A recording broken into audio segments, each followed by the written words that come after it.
سب سے نیچے جن کو ہم پروٹیکٹڈ کہتے ہیں سیگمنٹس، جو کہ سب سے کم غریب لوگ، عام آدمی بجلی کا جو بل 100 یونٹ یا 200 یونٹ دیتے ہیں، گھریلو صارفین جو ہیں وہ 94% اس سے فیض یاب ہوں گے، جو آج میں اعلان کرنے والا ہوں۔ یہ 2.5 کروڑ یہ کنزیومرز ہیں، ہاؤس ہولڈز ہیں، 94% اس کے اوپر 50 ارب روپے کی رقم خرچ ہوگی۔ 50 ارب روپے، یہ 50 ارب روپے ہم نے مختص کیے ہیں، اور 94% جو ہاؤس ہولڈز ہیں یا گھریلو صارفین ہیں ان کو اس کا فائدہ پہنچے گا 4 روپے سے لے کے 7 روپے فی یونٹ، 4 روپے سے لے کے 7 روپے فی یونٹ۔ تو کل ہم نے اس باب کو ختم کیا، اور وفاق نے اور بلوچستان کی حکومت نے مل کر ان 28,000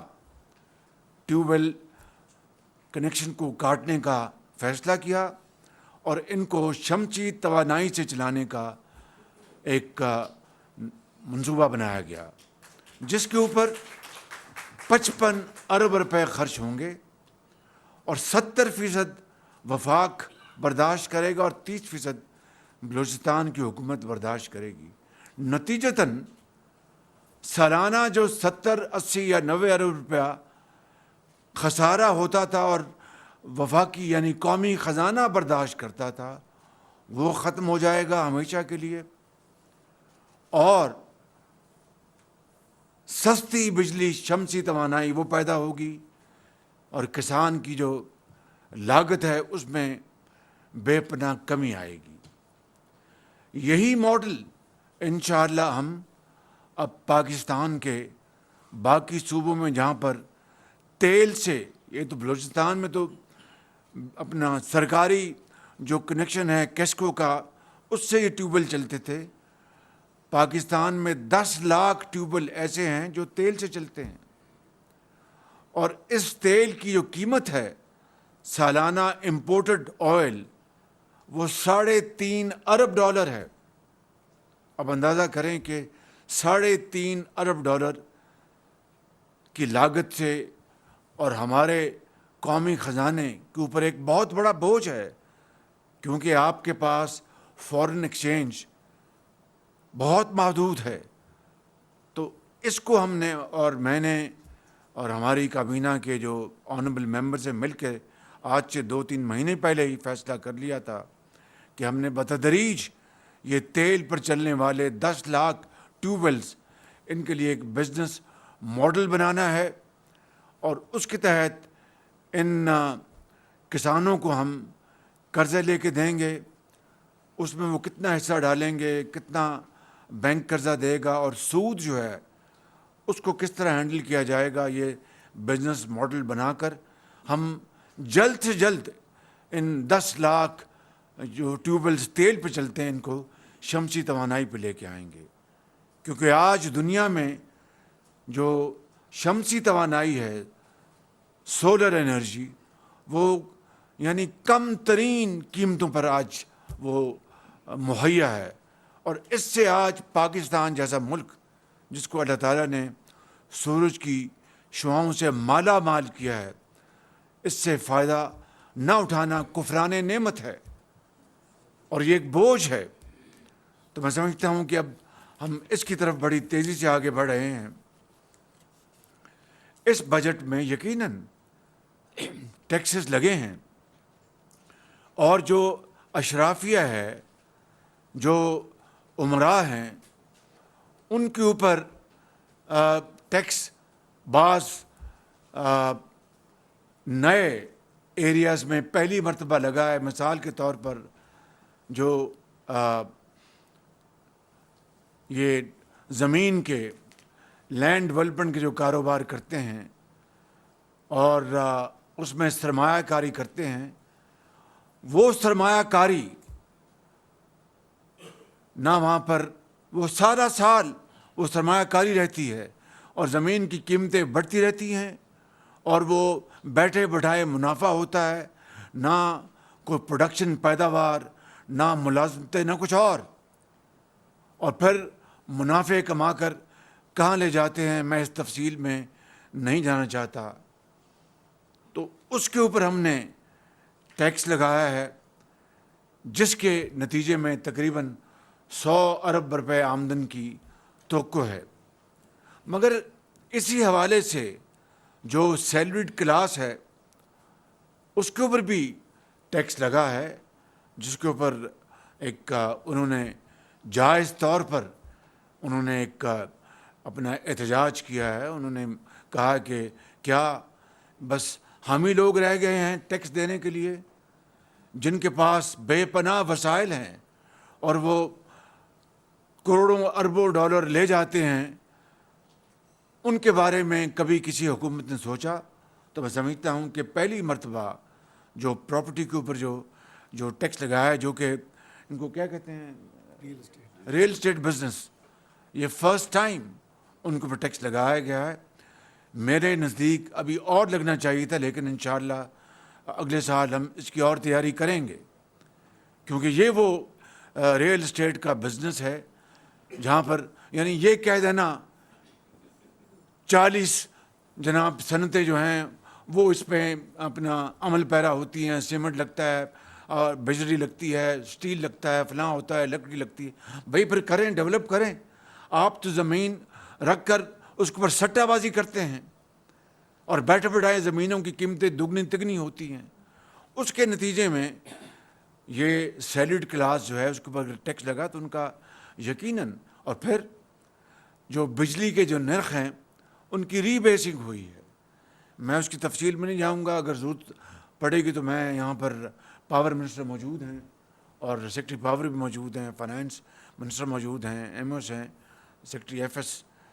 وہ اس کو مزید تفصیل بیان کر سکتے ہیں. تو انہوں نے یقیناً جو سب سے نیچے جن کو ہم پروٹیکٹڈ کہتے ہیں سیگمنٹس، جو کہ سب سے کم غریب لوگ، عام آدمی بجلی کا جو بل 100 یونٹ یا 200 یونٹ دیتے ہیں، ان کو ہم پروٹیکٹڈ سیگمنٹس کہتے ہیں. ان کے بھی نرخ بڑھے تو یقیناً پورے ملک میں ایک صدائے احتجاج بلند ہوئی، اور ان کا یہ یقیناً ان کا یہ غصہ، ان کا احتجاج جائز ہے. مگر جس طرح میں نے آپ کو کہا کہ ہم نے اپنے جو شراکت دار ہیں اس پروگرام میں، پہلے ہم نے معاش کو استحکام دلانا ہے، پھر ہم نے معاشی ترقی اور خوشحالی کی طرف آگے بڑھنا ہے. تو ان کے ساتھ بھی ہمارے ایک ہم نے چیزیں طے کی تھیں، اور ہم ان میں نہیں کہ ہم بات کر کے بدل جائیں اور پھر اپنی سیاست کریں.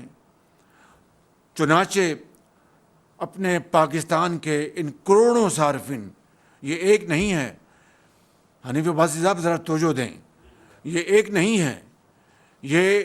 2.5 کروڑ صارفین ہیں، 2.5 کروڑ صارفین. اور لغاری صاحب یہ کتنی پرسنٹ بنتی ہے ہاؤس ہولڈس کی؟ نہیں زیادہ ہے، 58. دیٹس رائٹ، ڈومیسٹک کی بات کر رہے ہیں، یعنی میں جو گھریلو میں صارفین کی بات کر رہا ہوں. گھریلو صارفین جو ہیں وہ 94% اس سے فیض یاب ہوں گے، جو آج میں اعلان کرنے والا ہوں. 94%. مگر بات صاف کرنی چاہیے، غلط بات نہیں کرنی چاہیے قوم سے، نہ ہم نے پہلے کبھی کی، نہ انشاءاللہ کبھی کریں گے. یہی نواز شریف نے مجھے ہمیں سکھایا ہے. یہ جو گھریلو صارفین ہیں 94%، ان میں 200 یونٹس تک ہم ان کو رعایت دے رہے ہیں 3 مہینے کے لیے، جولائی، اگست، سپٹمبر. اور پھر اکتوبر میں موسم بہتر ہو جاتا ہے تو یقیناً یہ بجلی کی جو استعمال ہے وہ بھی کم ہوتا ہے. اور اس 3 مہینے کی جو ہم اپنے عام شہری، عام صارف جو ہے، یہ جس طرح میں نے کہا کہ یہ 2.5 کروڑ یہ کنزیومرز ہیں، ہاؤس ہولڈز ہیں، 94%، اس کے اوپر 50 ارب روپے کی رقم خرچ ہوگی، 50 ارب روپے، اور اس میں کراچی الیکٹرک سپلائی کارپوریشن بھی شامل ہے۔ تو یہ ہم نے 50 ارب روپے اپنے ڈیولپمنٹ فنڈ سے نکالا ہے، ماضی کی طرح وعدہ کر کے کسی کو دھوکہ نہیں دیا، عوام کا بھی خیال رکھا، غریب عوام کا، عام آدمی کا، اور جن کے ساتھ ہم نے یہ معاہدہ کر کے آگے چلنا ہے ان کو بھی پوری طرح آن بورڈ رکھا، ان کے ساتھ کوئی وعدہ خلافی نہیں کہی، ان کو بتایا کہ ہم یہ کرنے جا رہے ہیں، اور فنڈز کا بھی بجٹ سے نکال کے اس کا انتظام کیا ہے۔ یہ نہیں کہ سیاست چمکانے کے لیے ریاست کو برباد کرنے کا جو وہ نسخہ تھا 2021 اور 22 کا، کہ جناب تیل دنیا میں آسمان سے باتیں کر رہا ہے اور قیمتیں کم کر دیں، اور خزانے میں اس کا نہ کوئی بجٹ نہ کوئی دھیلا رکھا گیا، اور اس طرح ریاست کو تباہ کیا گیا۔ اور اللہ کے فضل سے آ کے ہمیں اللہ تعالیٰ نے توفیق دی کہ ریاست کو ہم نے ڈیفالٹ ہونے سے بچایا، اور سیاست کو ہم نے تباہ کیا، ہمیں اس سے کوئی اس کا دکھ نہیں ہے۔ تو آج ہم نے یہ 50 ارب روپے ہم نے مختص کیے ہیں، اور 94% جو ہاؤس ہولڈز ہیں یا گھریلو صارفین ہیں ان کو اس کا فائدہ پہنچے گا، 4 روپے سے لے کے 7 روپے فی یونٹ، 4 روپے سے لے کے 7 روپے فی یونٹ، اور اس سے انشاءاللہ میں سمجھتا ہوں کہ جو جائز ایک مطالبہ ہے عام آدمی کا وہ انشاءاللہ پورا ہوگا۔ اب سوال یہ پیدا ہوتا ہے کہ اس کے بعد کیا ہوگا؟ یقیناً موسم بدلے گا، شدید گرمی کی جو اس کا تپش ہے، دیکھیے بجٹ جو ہماری ایک ضرورت تھی ملک کی کہ ہمیں IMF کے ساتھ پروگرام کرنا تھا، اگر اس کے بغیر کر سکتے تو میں آخری شخص ہوتا کہ ہم کہتا کہ IMF کے ساتھ ہمیں یہ کرنا ہے، وہ ہماری ایک مجبوری ہے، اور مجھے پورا یقین ہے کہ انشاءاللہ اگر ہم نے ایمانداری سے اور خلوص دل سے اور قربانی اور احسار سے ہم نے محنت کی شبانہ روز، اور جو اشرافیہ ہے جس نے پاکستان سے بے پناہ فائدے حاصل کیے ہیں، وہ پاکستان کو اب یہ واپس فائدہ لوٹائے، پاکستان کے 25 کروڑ عوام کو، صاحب حیثیت جو ہیں اشرافیہ جو دولت سے مالا مال ہیں، آج ان کا وقت آ گیا کہ وہ قربانی اور احسار کا مظاہرہ کریں، اور ساتھ صنعت و حرفت اور زراعت کو چلانے کے لیے حکومت پاکستان صوبوں کے ساتھ مل کر دن رات محنت کرے گی، بچت ہم کریں گے، ڈاؤن سائزنگ کا پروگرام شروع ہو چکا ہے، اور میں خود نگرانی کر رہا ہوں ان تمام اہم شعبوں کی۔ FBR federal board of revenue کی 100% ڈیجیٹائزیشن ہو رہی ہے۔ پرسوں میں کراچی میں تھا، وہاں پر سارے حالات سے آگاہی حاصل کی۔ اب آپ کو ایک مثال بتاتا ہوں، پاکستان کے اندر جو امپورٹس ہوتی ہیں یا ایکسپورٹس ہوتی ہیں، سالانہ $5 ارب کا فریٹ، یعنی بحری جہازوں کا کرایہ کہہ لیں عام زبان میں، $5 ارب خرچ کیا جاتا ہے، $5 ارب۔ یہ آپ سن کر آپ کو بہت حیرانگی بھی ہوگی اور آپ کی طبیعت بھی خراب ہوگی، لیکن بات یہ ایسی ہے کہ $5 ارب کا فریٹ سالانہ خرچ کیا جاتا ہے امپورٹس اور ایکسپورٹس کے اوپر، جو مایا ناز Pakistan national shipping corporation PNSC کے پاس صرف 12 جہاز ہیں۔